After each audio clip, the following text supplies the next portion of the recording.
আসসালামু আলাইকুম। বঙ্গবন্ধু সৈনিকরা টেনশন করার কিছু নাই। তারা যতই চেষ্টা করুক আওয়ামী লীগকে ছাড়া নির্বাচন করার জন্য পারবে না। কারণ বাংলাদেশের 70% মানুষ আওয়ামী লীগ করে। বর্তমান পরিপ্রেক্ষিতে আগে কম ছিল, এখন আরও বাড়ছে। মানুষ এখন মনে প্রাণে আওয়ামী লীগকে ভালোবাসে, কারণ জননেত্রী শেখ হাসিনা দেখাই দিয়ে গেছে দেশ কিভাবে পরিচালনা করা লাগে, দেশকে কিভাবে ভালো রাখা যায়। এখন মানুষ অনেক অসহায় অবস্থায় আছে।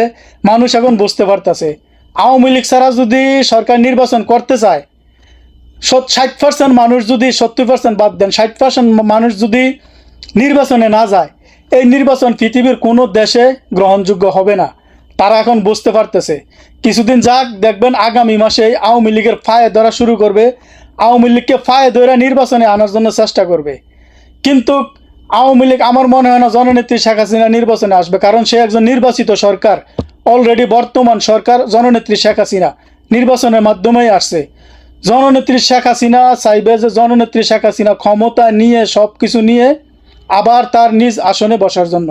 আমরা সেই পর্যন্ত অপেক্ষা করব। ইনশাল্লাহ আমাদের নেত্রী জননেত্রী শেখ হাসিনা প্রধানমন্ত্রী হিসেবে বাংলাদেশে ফিরবেন, বাংলাদেশের শাসন করবেন, বাংলাদেশের মানুষের ভাগ্য পরিবর্তন করবেন ইনশাল্লাহ। জয় বাংলা, জয় বঙ্গবন্ধু।